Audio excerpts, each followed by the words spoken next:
Hello friends, आपके अपने channel MVS classes में आपका स्वागत है। दोस्तों, आज का हमारा टॉपिक है त्रिभुजों की सर्वांग समता व समरूपता।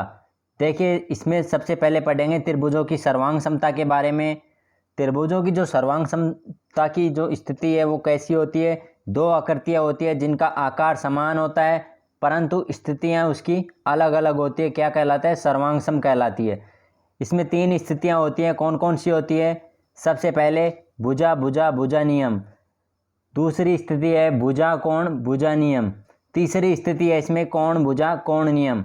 सबसे पहले देखिए पहली स्थिति के बारे में। भुजा भुजा भुजा नियम में यदि एक त्रिभुज की तीनों भुजाएं क्रमशः दूसरे त्रिभुज की तीनों भुजाओं के समान हो। जैसे मान लीजिए ये कोई त्रिभुज है जिसकी एक भुजा 2 सेंटीमीटर है, एक भुजा 3 सेंटीमीटर और तीसरी है 4 सेंटीमीटर। ये कोई त्रिभुज है ABC। इसी प्रकार दूसरा त्रिभुज है PQR। इसकी भुजा भी कितनी है? 2 सेंटीमीटर, 3 सेंटीमीटर और 4 सेंटीमीटर। तो यह त्रिभुज कैसा त्रिभुज हो जाएगा? सर्वांग सम त्रिभुज हो जाएगा। क्यों? क्योंकि इस त्रिभुज की भी तीनों भुजाएं समान, इस त्रिभुज की ये भुजा इस भुजा के समान है और इस त्रिभुज की ये भुजा इस भुजा के समान है। इसी प्रकार ये भुजा इस भुजा के समान है, इसलिए यह हो जाएगा भुजा भुजा भुजा नियम।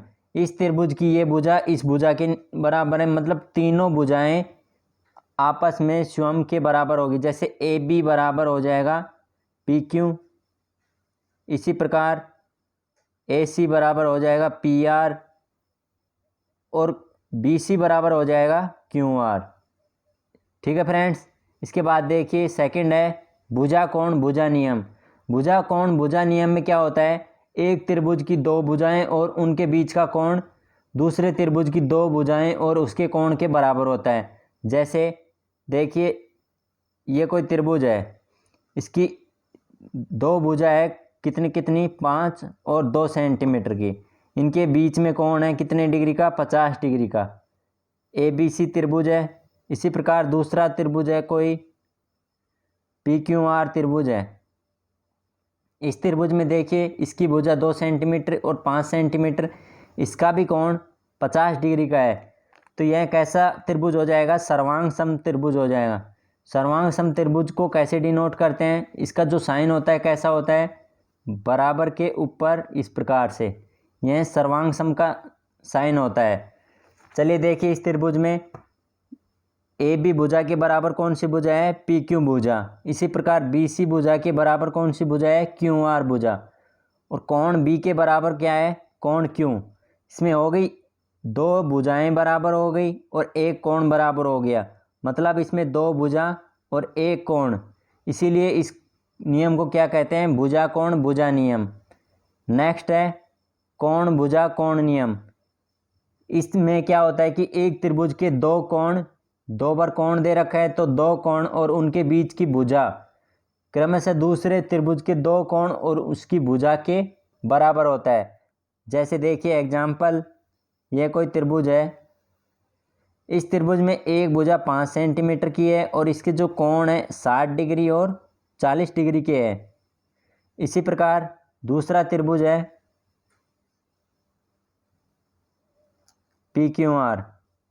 इस त्रिभुज में एक भुजा 5 सेंटीमीटर की है और एक कोण 60 डिग्री, दूसरा कोण 40 डिग्री का है। तो देखिए इसमें क्या है? दो कोण बराबर हो जाएंगे। कोण B बराबर कोण Q लिख सकते हैं, कोण B बराबर कोण Q।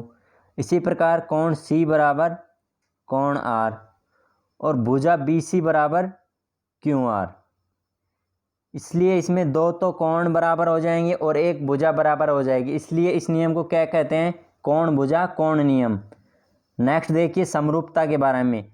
ऐसी ज्यामितीय आकृति जिनका रूप बिल्कुल समान हो समरूप आकृति कहलाती है। अर्थात जब दो या दो से अधिक त्रिभुजों की भुजाएं समानुपात में हो एवं उनके संगत कोण आपस में बराबर हो, वे आपस में समरूप होते हैं।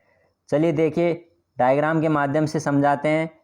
मान लीजिए ये कोई त्रिभुज है PQR। इसी के समान दिखने वाला कोई थोड़ा सा बड़ा त्रिभुज है XYZ।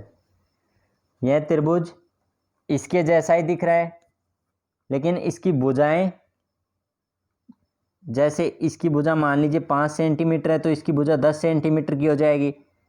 इसकी 5 सेंटीमीटर यहाँ 10 सेंटीमीटर, यहाँ 5 सेंटीमीटर है, यहाँ 10 सेंटीमीटर। इस प्रकार से हो सकता है। यह एक समबाहु त्रिभुज है, यह भी एक समबाहु त्रिभुज है। मतलब इसकी जो भुजाओं का अनुपात होता है वह बराबर होना चाहिए, और इसके संगत कोण आपस में कैसे होने चाहिए, वो भी बराबर होने चाहिए। जैसे ये कोण 60 डिग्री का है तो ये कोण भी 60 डिग्री का। इसी प्रकार यह कोण 60 डिग्री का है, यह तो भी यह 60 डिग्री का। इसलिए ऐसे त्रिभुजों को क्या कहेंगे, समरूप त्रिभुज। समरूप त्रिभुज में देखिए कोई भी दो रेखाखंड सदैव समरूप होते हैं। जैसे मान लीजिए एक रेखाखंड ये है, दूसरा इससे थोड़ा बड़ा है, तो ये कैसे हो जाएंगे, समरूप होते हैं। इसी प्रकार कोई भी दो वृत्त सदैव समरूप होते हैं। जैसे एक वृत्त तो ये हो गया, दूसरा इससे थोड़ा बड़ा हो गया, तो ये भी कैसे हैं, समरूप हैं। मतलब इनका रूप समान है कह सकते हैं। और जो समरूप का साइन होता है कैसा होता है, जैसे मान लीजिए दो त्रिभुज है, तो दो त्रिभुजों को समरूप हो तो उनको कैसे डिनोट करेंगे, त्रिभुज ABC समरूप है त्रिभुज PQR के। इस प्रकार से इनको डिनोट करते हैं। यह जो साइन है यह किसका है, समरूप का है। इसके बाद देखिए कोई भी दो वर्ग सदैव कैसे होते हैं, समरूप होते हैं। दो वर्ग मान लीजिए एक वर्ग तो ये हो गया, एक इससे बड़ा हो गया, तो कह सकते हैं जो दो वर्ग होंगे वो कैसे होंगे, समरूप होंगे, क्योंकि इसकी जो वर्ग की भुजा चारों कैसी होती है, समान होती है। वर्ग की चारों भुजाएं समान होती है तथा चारों कोण भी समान होते हैं। इसी प्रकार नेक्स्ट देखिए कोई भी दो समबाहु त्रिभुज सदैव समरूप होते हैं। समबाहु त्रिभुज में भी क्या होता है, तीनों भुजाएं समान होती है और उसके तीनों कोणों का मान भी कैसा होता है, समान होता है। त्रिभुज, ये त्रिभुज छोटा है, ये थोड़ा बड़ा है, लेकिन इनके जो रूप है एक समान दिख रहा है। ठीक है फ्रेंड्स। इसके बाद देखिए कोई भी दो आयत समरूप हो यह आवश्यक नहीं है। क्यों नहीं है, जैसे मान लीजिए यह आयत है और एक यह भी आयत है। अब इसमें देखिए इस आयत की जो लंबाई का अनुपात मान लीजिए 2 सेंटीमीटर है और इसका 5 सेंटीमीटर है, तो ये आपस में बराबर इनका अनुपात नहीं होगा। इसलिए हम कह सकते हैं कि दो आयत समरूप नहीं हो सकते, यह आवश्यक नहीं है। इसके बाद देखिए समरूप त्रिभुज और उसके गुणधर्म। गुणधर्म में देखिए दो त्रिभुज परस्पर समरूप कब कहलाएंगे, यदि उनके संगत कोण समान हो तथा उनकी संगत भुजाएं कैसी हो, समानुपाती हो। जैसे त्रिभुज के माध्यम से देखिए ये कोई त्रिभुज है ABC, इसी प्रकार दूसरा त्रिभुज है DEF। इस त्रिभुज में देखिए त्रिभुज ABC समरूप है किसके, त्रिभुज DEF। ठीक है फ्रेंड्स। अब इसमें देखिए पहला क्या कह रहा है, उसके संगत कोण समान हो। इसके संगत कोण जैसे कोण A है, पहला कोण A है, इसके जैसा ही कोण इधर इस साइड में इस दूसरे त्रिभुज में कौन सा है, कोण D। तो क्या कह सकते हैं, कोण A बराबर कोण D। बिल्कुल राइट है। इसी प्रकार सेकंड है कोण B बराबर कोण E, कोण B बराबर कोण E। और तीसरा कोण कौन सा है, कोण C बराबर कोण F, कोण C बराबर कोण F। ठीक है फ्रेंड्स, पहली कंडीशन सेटिस्फाई, क्या है, उनके कोण संगत कोण समान हो। सेकंड है देखिए उनकी संगत भुजाएं समानुपाती हो। संगत भुजाएं जैसे ये त्रिभुज दे रखे हैं ABC और DEF। इन त्रिभुजों में देखिए जो AB भुजा है उसके बराबर कौन सी त्रिभुज हो जाएगी, उसके अनुपात में DE। तो AB बराबर AB बटे DE किसके बराबर हो जाएगी, दूसरी भुजा के अनुपात के बराबर। दूसरी भुजा का अनुपात क्या हो जाएगा, BC बटे EF। यह किसके बराबर हो जाएगी, तीसरी भुजा के अनुपात के बराबर। तीसरी भुजा का अनुपात क्या हो जाएगा, AC बटे DF। ठीक है फ्रेंड्स, इस प्रकार से समझ में आ गया। दूसरी कंडीशन भी हो जाएगी, उनकी संगत भुजाएं समानुपाती हो। यह इसके जैसी भुजा है तो ये भुजा कैसी भुजा कहलाएंगी? संगत भुजाएं। इसी प्रकार नेक्स्ट देखिए, नोट है, सभी सर्वांग सम त्रिभुज समरूप होते हैं परंतु सभी समरूप त्रिभुज सर्वांग सम नहीं होते हैं। क्यों नहीं होते हैं? क्योंकि इनके नाम से ही देखिए, सर्वांग सम का मतलब क्या होता है? सर्व प्लस अंग प्लस सम, मतलब उसके सभी अंग कैसे होने चाहिए? समान होने चाहिए। और समरूप में क्या होता है? सम प्लस रूप, उसका रूप समान होना चाहिए। ठीक है, इनका अंतर पता चल गया। उसके बाद में देखिए, समरूप आकृतियों में मात्र आकार की समानता होती है जबकि मान व उसके क्षेत्रफल में असमानता होती है। यह कंडीशन है। दूसरी कंडीशन देखिए, सर्वांग समता आकृतियों में आकार, माप एवं क्षेत्रफल तीनों में ही समानता होती है। नेक्स्ट है, समरूप आकृतियों में संगतता का होना अति आवश्यक है।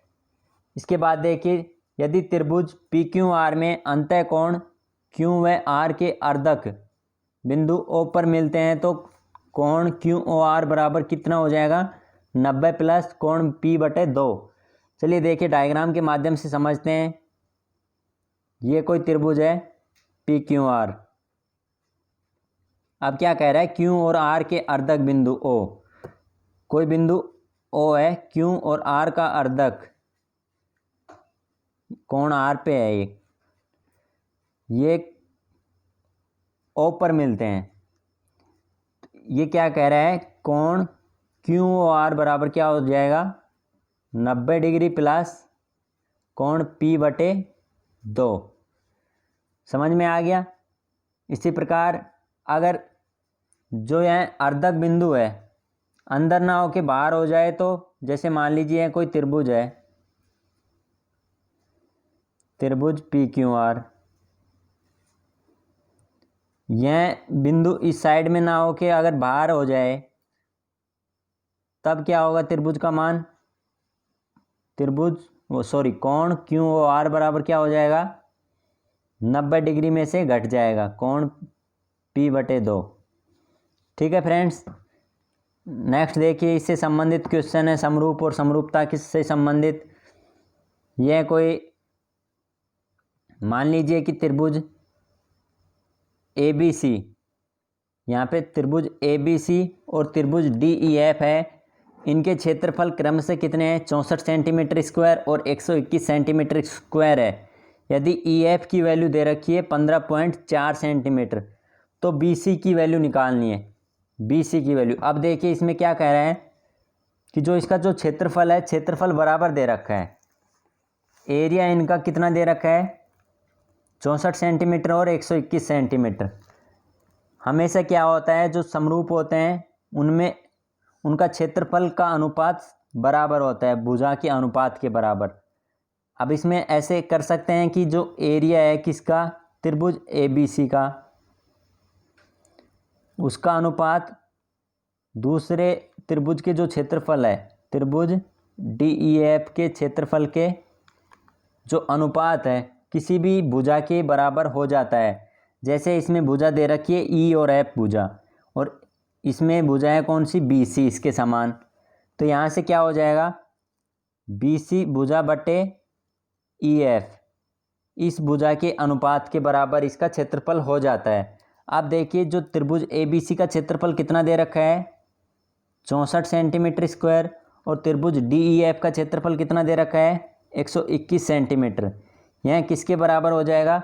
BC भुजा की वैल्यू निकालनी है, तो BC बटे EF भुजा की वैल्यू कितनी हो जाएगी?